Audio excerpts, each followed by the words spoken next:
So good afternoon po. Tayo po ay magbabalik sa atin pong pag-aaral. Nasa 43 part na tayo po ng ating aral ngayong hapon. This is the Kingdom of God, the Power of the Spirit, the 99 Star International School, Ipralo. So ang ating pong pag-aaralan ngayon, My Darkest Hour, My Light of Glory. Ito po yung aking patutuo kung papaano po ako nabuhay sa aking muling pagkabuhay at kung ano yung mga karanasan ko before I left this world, bago ko po iwanan ng mundong ito. At ngunit medyo mahiwaga po ang mga salita dito na aking sasabihin, but I pray that in your spirit ay maunawaan nyo po ang aking mga salita. My darkest hour, my light of glory. My darkest moment is the most greatest moment of my life. Don't miss it. Catch it intentionally to see your faith activating, that you may stand up and walk and go up higher and level up and set yourself up for miracle and stay always steady in the presence of God no matter what.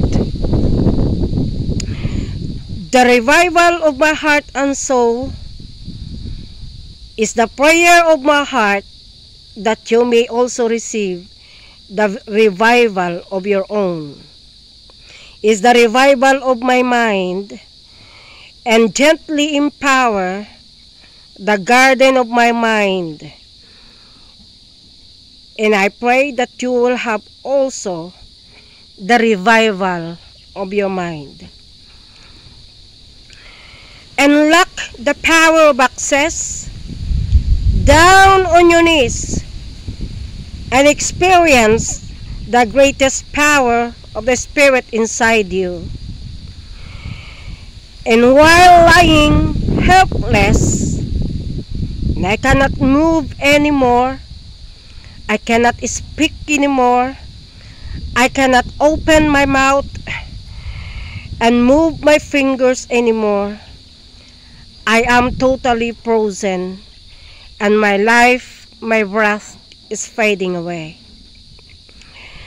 But in the tiny little memory that left me, and a tiny edge end of my mind, of my thoughts, in worship and in prayer, down deep within my soul, down deep within my spirit, I uttered a worship and prayed to God inside my spirit being, and see the power of my roots, and clear out my vision, that I may live out my purpose, and to empower my passion and desire to be consumed with the fire of God, commanding my life to go back again, that I may talk and made a covenant once again to my Maker. And so in prayer and in worship to God, in spirit and in truth, I commend my earth body to receive the encounter of the Spirit power and experience the presence of the power of God inside me, and seeing myself in the vision of my destiny, and I catch it powerfully, and I'll become one of the dynamic leader of today's world. And I pray that you will also catch powerfully and be one of the dynamic leader of today's world.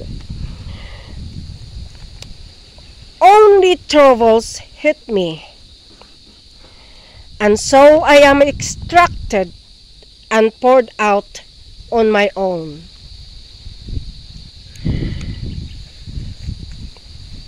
Then I come to realize, and I had to go home and be at home in the courtyard of God, and presented my all, and I was just like a stone melted, a candle melted, and I said, God, catch me, I'm falling.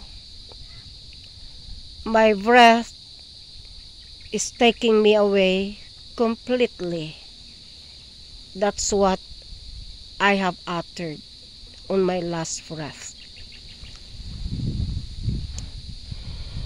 And I said, in my spirit, traveling my soul in the footprints of my life in the sky, my soul is finding out a way. Can I talk? And can I come back and explain? Lord, you are my master cutter, my master cleaner, the molder of the pot in me, and I am breaking away my altar with you. Who to me, and who am I? Down on my knees, I am positioning the red roses in me, and I said, can you dress me up again, red roses of my soul? My covenant at the mountain of the blood of Jesus Christ pouring out on me like a river. It's a mind-blowing, and I see the cutting edge of the creative work of God in loving me.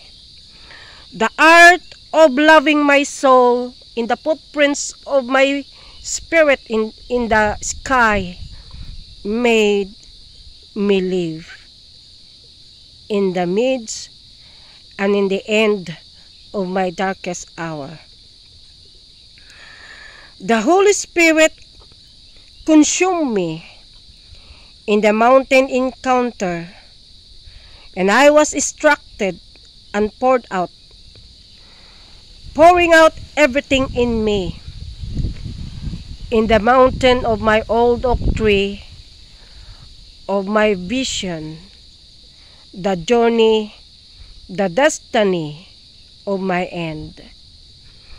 Down on my knees I see the making of my house and my tabernacle. It's my turn, and I'm coming back again on my altar of consuming fire. And the power of God set me ablaze. The fire of God blown me away in the throne room of the old oak tree of God. So I see the footprint of my life again in the sky, flowing like a river. The peace, the love, the embrace, and the care on my head. The hand of God carried me away and took me in His presence. My darkest hour has blown me away. My light, my glory, the doctor of my life, Jesus Christ Nazareth, call on the operating room of God. The authority of Christ's power has created me. Knowing who I am and see the end of me, my footprints in the sky know my roots, my season, and this is me. And the authority of the name of Jesus, Jesus, is a powerful name that hit me and bring my life back again. That I found the cutting edge is the beginning of sorrow and helplessness. Before I end my life, that I had to do the series of worship and set myself ablaze down on my knees, knowing that the vision of me is the picture that I have my own tree of life, where it lies the power of my authority and authority to the cutting edge of my life of the old oak tree. That my troubles hit me in the darkest hour of my life, and I poured out on my own mind blowing. In the presence of God and in the power of His Spirit, I was set ablaze and I was consumed, and with fine blossom down on my knees, melted like a stone melted. My master cleaner, my master cutter, my pot smolder hit me, and this is the conclusion of my life. And from that moment, my Lord, my master, teach me the making of my house, to engage on my own tree of life, the making of me, the new me, extracted for His glory, while encountering the power of His own voice, like a thunder sometimes, like a sweet small perfume sometimes, like a thunder, flow of the power of the presence of the oil sometimes, the power of His blood and the power of His word created me and touched me, and helped me find the way, the journey of my life, the end of my destiny, my old beginning of my life, and the new old of the beginning of me. My own way where I should have to walk, holding hand with God, and so He helped me walk within the destiny of my own journey, with a different art of loving Him and loving me in return.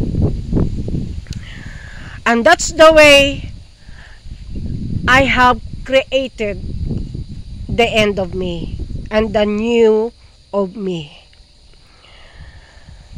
The first life I have is my old oak tree, my old path, my old life, my old breath, my old mind, my old mouth, and my old everything of my old is the end of everything when my breath has taken away from me.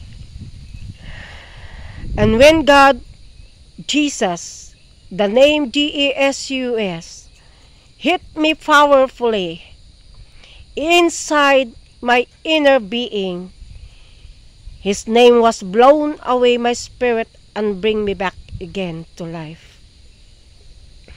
My greatest moment, my light of glory came new to me, and I know deep within my soul that I am new.